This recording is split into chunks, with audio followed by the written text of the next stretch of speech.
It was around 9 p.m. when she walked into the living room. I had the TV on, half watching some show, and she stood there for a moment holding her phone like she was deciding something important. I felt it in the air before she even opened her mouth. "Hey, babe," Emily said, voice casual, too casual. "I'm going out tonight." I looked at her. Emily, my wife of 6 years, stood there in her coat, hair freshly styled like she was heading to some kind of high-end cocktail party. But there was no party. I knew she wasn't supposed to have plans tonight. Out where? I asked, playing it calm, even though something inside me twisted. She usually went out with her friends on the weekends, but tonight was different. Midweek. Random. No heads up. She paused, gave me this strange look I couldn't read, then went, "I'll be staying the night with someone." My heart stopped. What the hell did she just say? "Who?" I asked, my voice quieter than I expected. But she was already moving, picking up her keys from the counter, acting like this was the most normal thing in the world. Does it matter? Does it matter? I got up from the couch, staring at her in disbelief, but she didn't slow down. She didn't even look at me directly. It was like she was operating on autopilot, a version of her I didn't know. My mind scrambled, trying to make sense of what I just heard, but I couldn't keep up. She gave no explanation, no guilt, no excuses, just that damn line. "I'll be staying the night with another man." And then, like some cheap scene out of a bad movie, she was gone. She left, just like that. No argument, no screaming match, no fight. The door shut behind her, leaving this echo of silence in the house that felt too loud, almost deafening. For a few minutes, I just stood there, staring at the door. There was something eerie about how calmly she walked out. Like this was already decided and there was nothing I could do. My hands were shaking, and I hadn't even processed yet whether to be pissed off or just devastated. It was like the air had been sucked out of the room, and I couldn't breathe. Then the real twist hit me. I wasn't gonna just sit there. Not this time. She thought she could just walk out and I wouldn't question a thing? I grabbed my phone, keys, and my jacket. My chest was pounding, adrenaline kicking in like a jolt to my system. There was no way in hell I was letting this play out without answers. I was gonna follow her. I threw on my jacket, moving fast, the adrenaline burning away the numbness. My brain was screaming, "What the hell are you doing?" But my legs kept moving. This wasn't some scene you just let play out. My wife had just told me she was staying the night with another man, and then waltzed out the door like it was nothing. She didn't even try to hide it. That's what hit me the hardest. It was like she didn't care enough to even cover her tracks. She left it there like a challenge, and I wasn't about to let that slide. I stepped outside into the cold, and there she was, walking to her car like she had all the time in the world. I stayed in the shadows of our driveway, watching as she got in, the headlights of her car flicking on, cutting through the dark. She reversed out of the driveway, and I slipped into my own car, engine rumbling to life. I kept my distance, not even sure how far I'd take this, but I needed to know where she was going. Who the hell was this guy? As we hit the main road, I kept a few cars behind, but close enough to keep her in my sights. I was tense, hands gripping the wheel, my eyes locked on her taillights. She turned left, then right, weaving through familiar streets, and a part of me thought, maybe she's going to a friend's place? Maybe this is all some messed up misunderstanding. But when she pulled into a hotel parking lot, everything inside me went ice cold. I parked a few rows back, engine still running, staring at her through the windshield. She got out, casually checking her phone as she headed for the entrance. No hesitation. She didn't look back once. The lights of the hotel cast long shadows across the parking lot, and I felt my chest tightening, like the walls of my world were closing in. I sat there, frozen, not sure what to do next. My mind was spinning. I wanted to charge in after her, grab her by the arm, demand answers. But another part of me wanted to sit there, take a deep breath, and try to piece together what the hell had gone wrong. How had we ended up here? In a hotel parking lot, with my wife meeting some stranger like she didn't even care about me or our life together. Just as I was about to make a decision, I saw it. A guy walked out from the lobby doors. Tall, broad-shouldered, clean-cut, probably early 30s. He had the stupid smile on his face, and there she was, walking right up to him. They hugged, standing too close for it to be anything innocent. My stomach churned, bile rising in my throat as I watched them, like I was a stranger in my own life. This wasn't Emily. This wasn't the woman I thought I knew. This wasn't us. And then, just like that, they disappeared into the hotel together. For a second, I thought I'd black out from the rage boiling inside me. My fists clenched around the steering wheel so hard my knuckles went white. I felt like everything I'd ever believed about our marriage had just been ripped apart in front of me. This wasn't a mistake, wasn't some drunken misunderstanding. This was planned. She had walked out on me to meet another man at a hotel. Cold, calculated, and shameless. I got out of the car before I even knew what I was doing, slamming the door behind me, walking straight toward the entrance. My feet were moving faster than my mind could keep up with.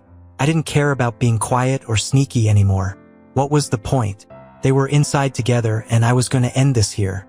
The automatic hotel doors slid open with a quiet whoosh, but inside, it felt like my heart was pounding loud enough to drown it all out.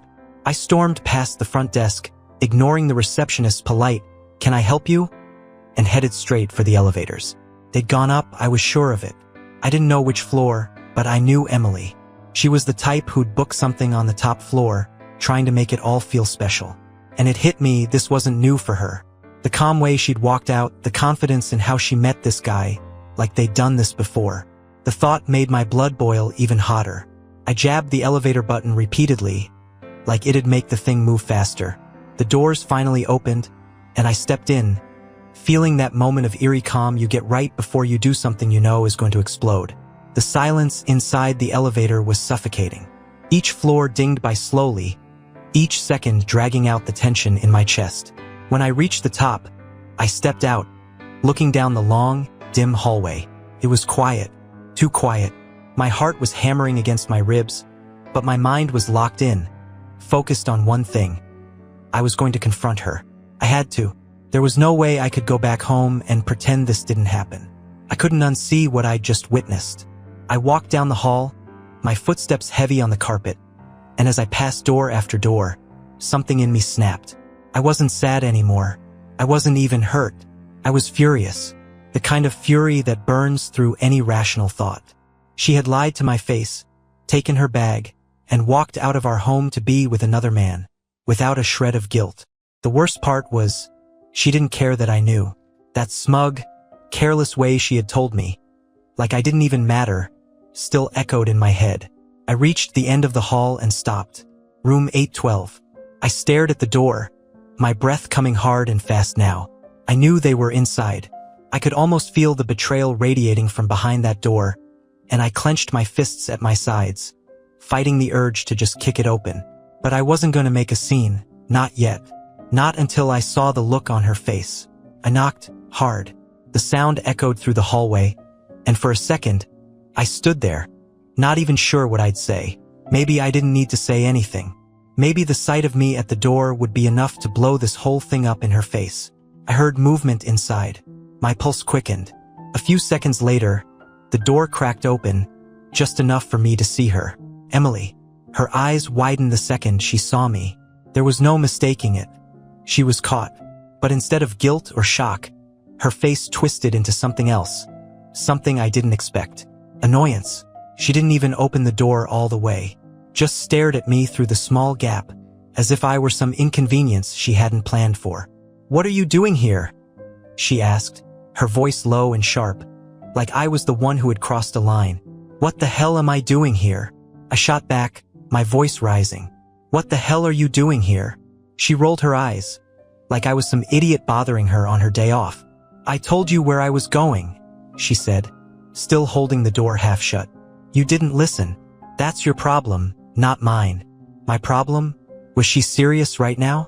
"You told me you were staying with another man," I said, stepping forward, trying to push the door open, but she held it firm, blocking me from coming inside.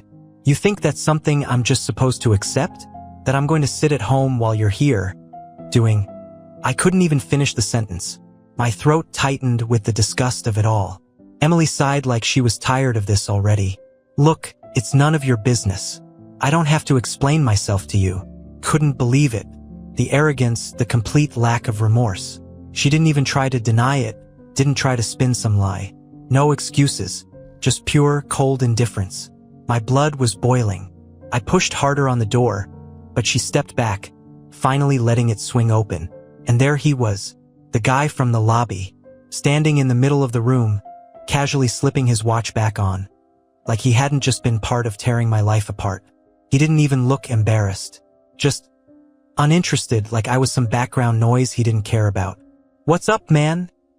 he said with a shrug, barely even glancing my way, like I was just a mild inconvenience. That was it. That was the moment everything broke. All the pain, the confusion, the rage, it all came pouring out at once. I stepped toward him, fists clenched, ready to tear him apart. But Emily stepped in front of me, blocking my way with this cold, angry stare. "Don't," she warned, her voice colder than I'd ever heard it. "You don't get to be angry. You don't get to act like the victim here." Victim? I choked on the word, completely stunned by her words. "You lied to me, you walked out on me, and now I'm standing here watching you with this piece of SHT asterisk, and I'm supposed to just be okay with it? You're pathetic," she spat, her words sharp as a knife. "This isn't about you. It hasn't been about you for a long time. Stop acting like it is." For the first time, it hit me. She wasn't sorry. Not even a little bit. She didn't care how much it hurt. Didn't care that she was tearing everything we had to pieces. In her eyes, I was already history. Her words cut through me like a knife, but what shook me wasn't the anger. It was the calm in her voice, the cold certainty in her eyes. She didn't flinch, didn't even try to defend herself. There was no guilt, no shame, just a sense of finality, like I was an inconvenience she was already done with. And I couldn't comprehend it. How did we get to this point? How did she get to this point? But then, right there, something inside me snapped. The part of me that still clung to hope, that thought maybe this was a nightmare I could wake up from, shattered completely. She had made it clear. I wasn't even a factor in her life anymore. The Emily I thought I knew was gone. This woman in front of me, who had once promised me love and loyalty, was a stranger. A cold, heartless stranger who didn't care if I burned alive right there. "You really don't give a damn, do you?" I asked, my voice low, shaking. I could barely recognize myself. It was like I was watching from outside my own body, the fury and disbelief twisting together into something I couldn't control. Emily folded her arms, rolling her eyes like I was a child throwing a tantrum. "I've told you before, this isn't working. You just never wanted to listen. So I moved on. Moved on." I laughed bitterly, but there was no humor in it. You don't move on by sneaking off to hotel rooms with another guy while you're still married. You didn't even have the guts to end things properly. You just left.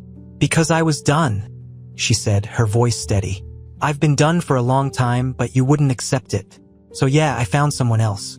I didn't owe you an announcement." She made it sound so simple, like I was the one who was unreasonable for expecting basic decency. My fists clenched at my sides, and I took a step closer, trying to keep myself from exploding. "You couldn't even respect me enough to end it? You had to sneak around, lie to my face, and then walk out like I was nothing? That's how little I meant to you." For a second, I thought I saw something flicker in her eyes. Maybe it was guilt. Maybe it was just annoyance. But then it was gone. She shrugged, her voice casual and cruel. "You were convenient. That's it. Convenient." The word hit me like a punch to the gut. All the years we spent together, the moments I thought meant something, just convenient to her. I felt a coldness settle into my bones, replacing the anger with something darker. There was no coming back from this. "You could have left. You could have told me," I said, my voice shaking. "But instead, you chose to tear everything apart in the worst way possible." She rolled her eyes again, exasperated. "God, you're so dramatic. You act like this is some huge betrayal. People fall out of love. It happens. Grow up." I looked at her, really looked at her, and realized she wasn't the woman I'd built my life around. She was selfish, cold, and I'd been blind to it for too long. Then, the guy, the one who had just been standing there like none of this mattered, decided to speak up. "Look, man, it's not that deep. People move on. It sucks, but it happens." It wasn't the words. It was the casual, almost bored way he said it, like this was just another Tuesday for him. Like the destruction of my marriage, my life, was nothing but a minor inconvenience. I could feel the rage bubbling back up, hotter this time, and before I knew what I was doing, I took a step toward him, fists tightening. "You stay the hell out of this," I snapped, my voice dangerously low. "This is between me and my wife."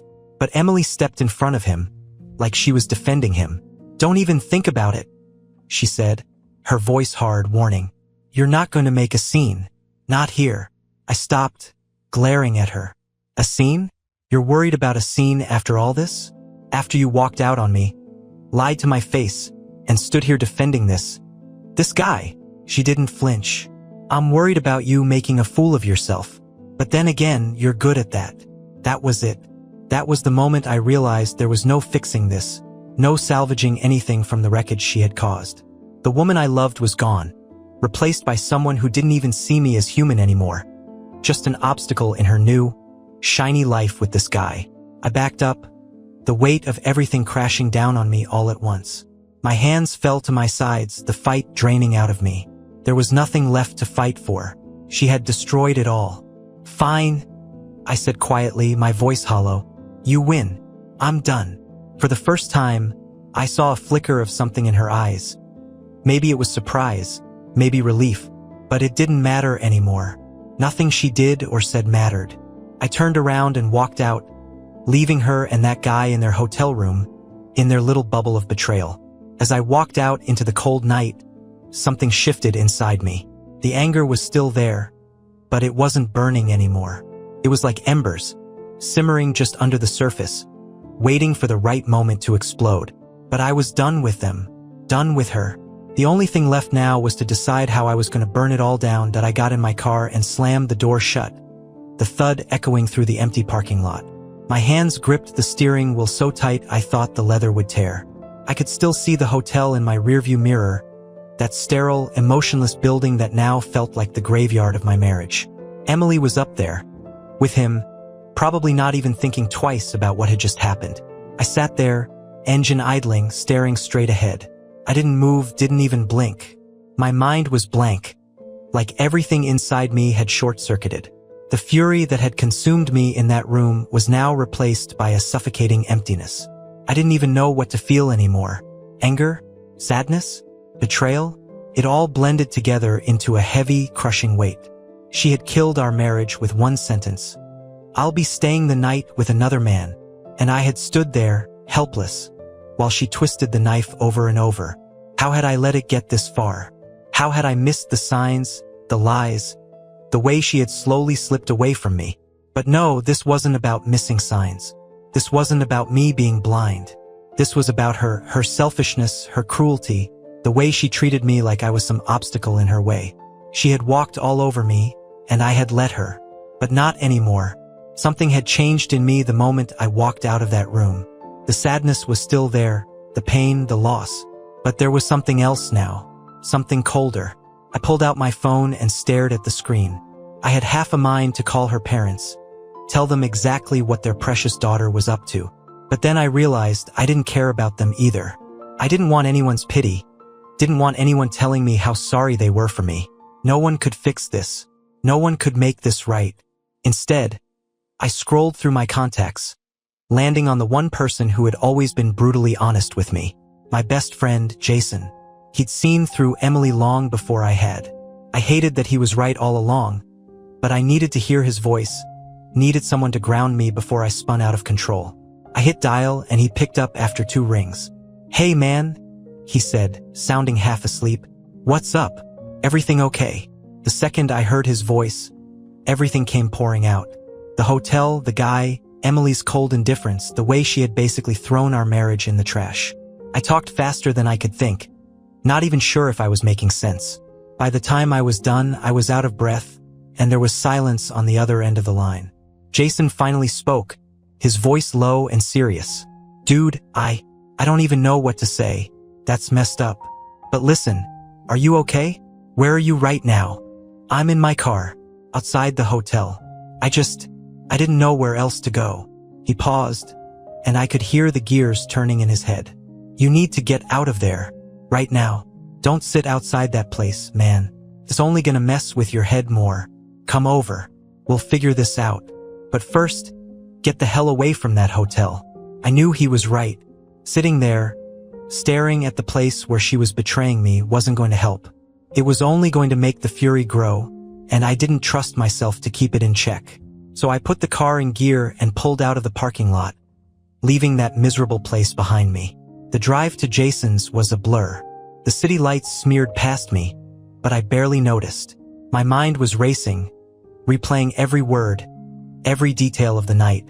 The way she had looked at me with such disgust, like I was beneath her. The way that guy had just stood there, smug and careless, like he didn't give a damn that he was tearing my life apart. When I finally pulled up in front of Jason's house, he was already waiting at the door. I barely made it inside before the weight of everything collapsed on me. The second I stepped over the threshold, the adrenaline wore off, and the exhaustion hit me like a freight train. I didn't even make it to the couch before I sank to the floor, my head in my hands. Jason sat down next to me, silent at first, just letting me catch my breath. He didn't push, didn't ask me to talk. He just sat there, his presence steady, like an anchor keeping me from drifting too far into the storm. After a few minutes, he spoke, his voice calm. "You did the right thing by walking away, man. There's nothing you could have done in that room that would have made this better. I feel like I should have done something more." I muttered, my voice raw. "I don't know, punched the guy? Screamed at her?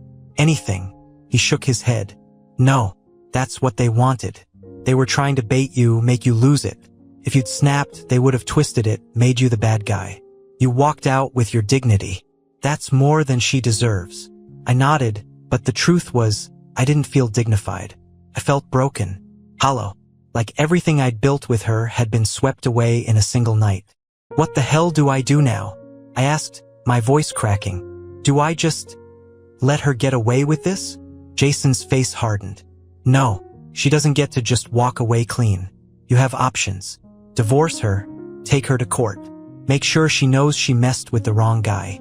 But whatever you do, don't let her crawl back into your head. That's how she wins." I sat there, his words sinking in, and for the first time since this nightmare started, I felt a spark of clarity. Jason was right. I had to act, but not out of anger or desperation. This wasn't just about what Emily did anymore, it was about how I was going to take back control. "She's not going to win," I said quietly, more to myself than to him. "Not this time."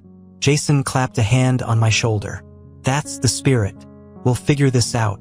But first, you need to sleep. You've been through hell tonight."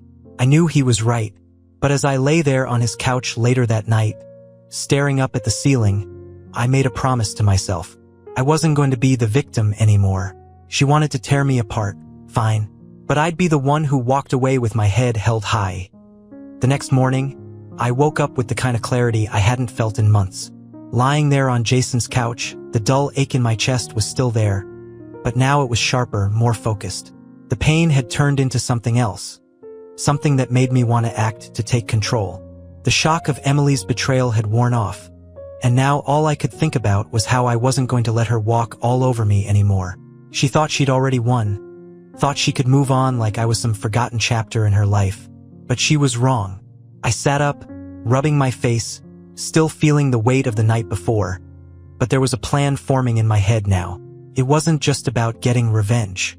It was about taking back control of my life, my house, my future. Emily had made her choice, and now it was time for me to make mine. Jason was already in the kitchen brewing coffee. When he saw me, he didn't say anything at first, just slid a mug across the counter. "How you feeling?" he asked finally, leaning back against the counter. "Not good," I admitted, taking a sip of the coffee, the bitterness snapping me awake. "But better than last night. I've been thinking, I can't just sit around and wait for her to screw me over again. I need to act before she does." He nodded like he'd been expecting that. "You're right. She's not going to make this easy for you. And from what you've told me, she's already checked out. You have to assume she's planning her next move." I set the mug down, the wheels in my head turning. First things first, I need to lock down everything on my end. Finances, the house, everything. I don't trust her not to try to take half of what I've built. Hell, for all I know, she's been planning this for a while. Jason gave me a serious look. "Do you have a lawyer?" "Not yet. But that's my next call. We spent the next hour going over the basics, steps I needed to take, things I hadn't even thought about. Jason had always been practical, and right now that was exactly what I needed. As much as I wanted to storm back into that hotel and tear everything apart, I knew that wasn't going to help. If Emily was going to be this cold and calculated, I had to be twice as sharp. As soon as Jason left for work, I made my first call to a divorce attorney. The conversation was short, professional. I didn't tell the lawyer everything, just the essentials. I needed to file for divorce immediately, protect my assets, and make sure Emily didn't get to sink her claws into anything else. She had made it clear she didn't give a damn about me, so why should I keep playing fair? After I hung up, I felt this strange sense of calm. It was like I had finally taken my first real step toward moving forward. I wasn't just reacting anymore. I was making the first move, and that felt good.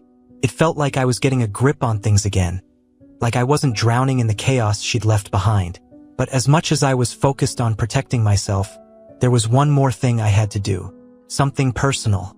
I wasn't just going to disappear from her life like she expected. Emily was going to feel this the way I had felt it last night. I wanted her to know I wasn't the weak, clueless husband she thought I was. I grabbed my phone and pulled up her number, hesitating for a second. Then I sent her a text, short and to the point. I filed for divorce. You can stay with him. It felt like a punch I'd been holding back finally landed. I imagined her reading it, sitting next to that guy, thinking she'd gotten away with everything, only to have her perfect little world interrupted. I wasn't going to be her safety net anymore.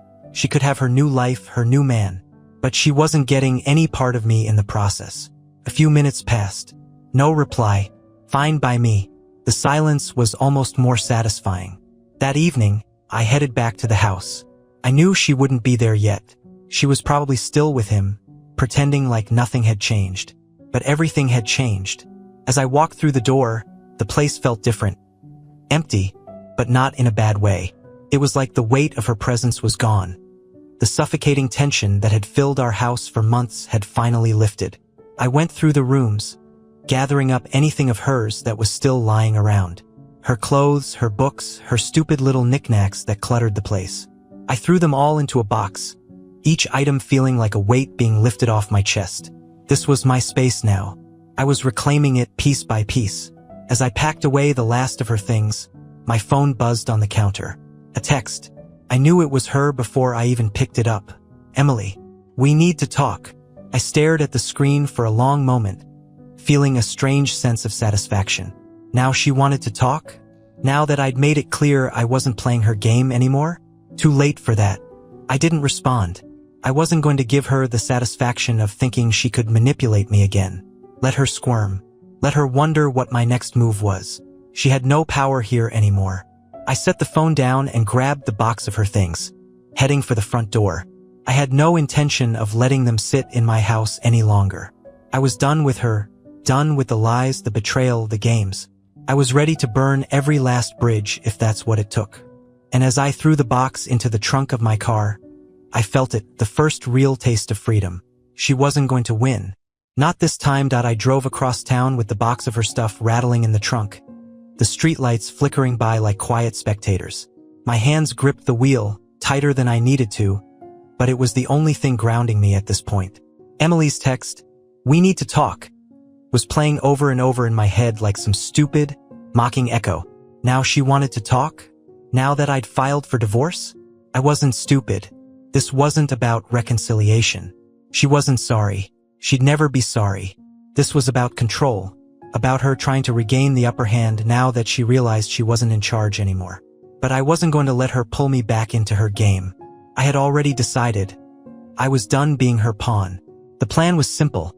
Drop her stuff off at her friend's place. Her best friend, Claire, lived about 10 minutes away, and I figured Emily would end up there sooner or later. Claire always had her back, no matter how messed up things got. They were close in that way where loyalty trumps morality. I didn't care. Claire could take all her stuff and keep her as far from me as possible. When I pulled up in front of Claire's house, I grabbed the box from the trunk and walked it up to the porch. It was heavier than I thought, like it carried the weight of everything I was leaving behind. I rang the doorbell, waiting. A minute passed, then another. The door finally opened, And there she was, Claire, standing there with that same fake sympathetic look she always gave me. She knew. She probably knew everything even before I did. "Jake," she said, her voice soft like I was some wounded animal. "What's going on?" "I'm done," I said, cutting straight to the point. "Here's her stuff. Make sure she gets it." Her eyes flickered between me and the box. "You're really doing this? You're just walking away?" I almost laughed. Walking away? If only it had been that easy. She made her choice. I'm just clearing out the rest of it. Claire hesitated, like she wanted to say something but thought better of it. "I'll make sure she gets it." "Good." I turned and started walking back to my car, but before I could make it off the porch, her voice stopped me. "She never thought you'd actually do it, you know? She didn't think you'd be the one to leave."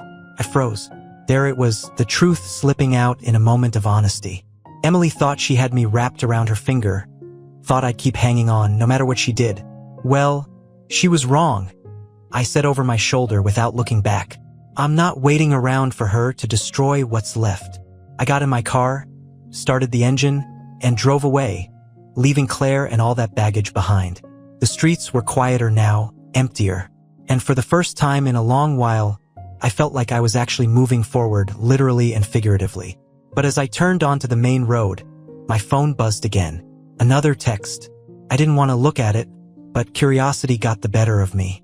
It was from Emily again. "Meet me at the house. Now." I clenched my jaw, tempted to ignore it. But something in me needed to see this through. I needed closure, one way or another, even if it meant one last face-to-face confrontation. She wasn't going to get to slink away into the shadows without feeling some kind of consequence. I swung the car around and headed back toward the house. The entire drive, I kept thinking about what she could possibly want to say. What could she have left to explain? Maybe it was an attempt to twist the knife one last time. Maybe she thought she could guilt me into staying in this wreckage she'd created. Either way, I wasn't walking in there blind. I had my defenses up now. When I pulled into the driveway, her car was already there. She hadn't even bothered to go back to the hotel or wherever she'd spent the night. She was waiting for me, leaning against the side of her car, arms crossed, eyes cold and calculating. Gone was the carefree, reckless woman from last night. This was a different Emily, one who was ready to fight. But I wasn't the same Jake who'd stood there like a deer in headlights, either. I got out of the car, shutting the door a little harder than necessary, and walked up to her. Neither of us spoke at first. We just stood there, the tension thick between us. Finally, she broke the silence. "So, divorce?" Her voice was sharp, a mix of anger and disbelief. "That's how you're handling this?" I stared at her, completely unfazed. "What did you expect? You told me you were staying with another man. You think I'm just going to sit around and wait for you to decide when you're done?" She pushed off the car, stepping closer, her eyes flashing with irritation. "You're overreacting. This isn't how I thought things would go. We were supposed to work through this. We've been together for years, Jake. You don't just throw that away." I couldn't believe what I was hearing. "Work through this? Emily, you walked out on me to meet some guy at a hotel. You didn't even bother hiding it. What exactly were we supposed to work through after that?" She huffed, like I was being unreasonable. "It's not that simple. We've been drifting apart for months. You just didn't see it. I needed something different, something new. But that doesn't mean I didn't care about us." "You needed something new?" I repeated, the disbelief settling in. "And what? I was just supposed to sit back and wait for you to get it out of your system. Is that the kind of relationship you thought we had?" She glared at me, her eyes narrowing. "You're acting like I'm the only one at fault here. You haven't exactly been present, Jake. You buried yourself in work. You didn't even notice when I started pulling away. This isn't just on me." I shook my head, laughing bitterly. "You're unbelievable. You think this is about me not being around enough? That justifies everything you've done? You couldn't even be honest with me, and now you're trying to turn it around like I'm the bad guy." She threw her hands up, frustration boiling over. "I'm not saying it's all your fault, but don't pretend you're some innocent victim in this. Relationships are complicated. People change. I've changed." I stood there, feeling the last threads of our connection snap. There was no saving this. No coming back. And I didn't want to. You're right, I said finally, my voice calm, colder than I intended. You have changed, and so have I. I'm done fighting for something you already threw away. Her expression shifted, like she hadn't expected that. For a moment, she looked almost vulnerable, like she realized she'd miscalculated. But I wasn't going to fall for it. Not again. This was the end, and I wasn't backing down. So what now? She asked, her voice quieter, almost unsure. Now, I said, looking her dead in the eye. You get your stuff and you move out. We're done, Emily. For good. Her face hardened again, the vulnerability gone in an instant. She knew it was over. There was no coming back from this. Fine, she snapped, turning on her heel and heading for the door.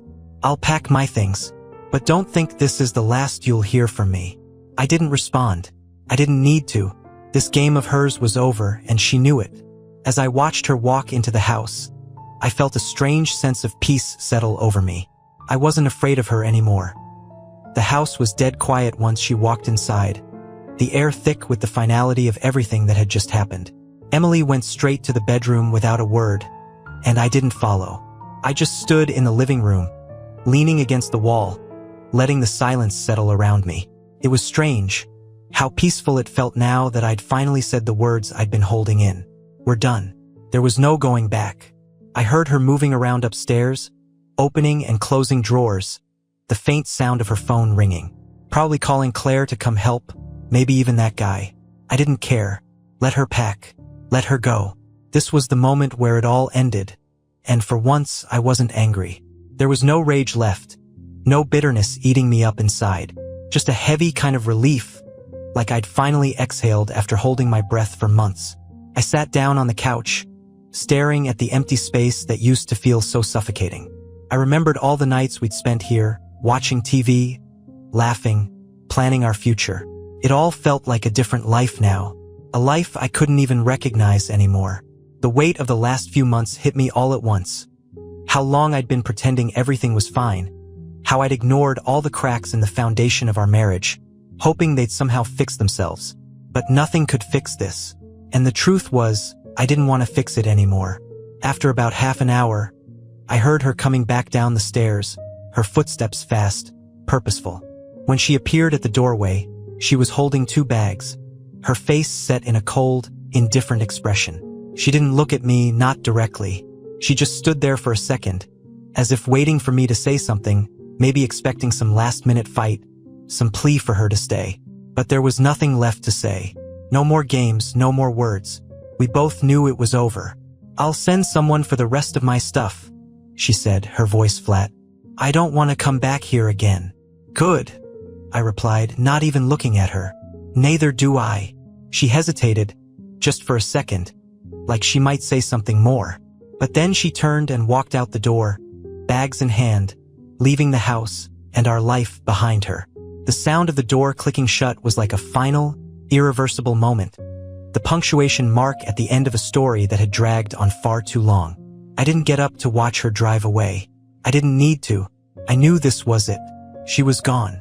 For a long time, I just sat there, staring at nothing, letting the reality of it all sink in. Emily was out of my life now, and though it felt strange, it also felt right. She wasn't the woman I had fallen in love with anymore. Maybe she hadn't been for a long time, and I was just too blind to see it. But now, with her gone, it was like I could finally breathe again. The house felt bigger, lighter, like a weight had been lifted off the walls themselves. Eventually, I stood up and walked through the house, noticing how empty it felt without her things. The silence wasn't suffocating anymore. It was calming. I wandered into the bedroom, where she had packed up the last of her things, the closet half empty, the drawers pulled open but bare. Her scent still lingered faintly in the air, but it didn't bother me the way I thought it would. It was just another reminder of what used to be, something I could finally leave behind. I opened the window, letting the cool night air wash over the room, as if I was clearing out the last remnants of her. The divorce papers were already in motion, and soon everything would be final. The life we had built would officially be dissolved, but in my mind, it was already over. It had been over the second she walked out that door to meet him. Later that night, I sat down at the kitchen table, a beer in my hand, staring out into the quiet street. For the first time in months, I felt the weight of the future pressing down on me. But this time, it didn't feel terrifying. It felt open, like a blank page waiting for me to write the next chapter. I wasn't sure what would come next. There was still so much to figure out, how to rebuild my life, what the next steps would be. But for the first time, I felt like I had control again. Emily had made her choices, and now I was making mine. I wasn't the broken man she'd expected me to be. I wasn't sitting here wallowing in self-pity, waiting for her to come back.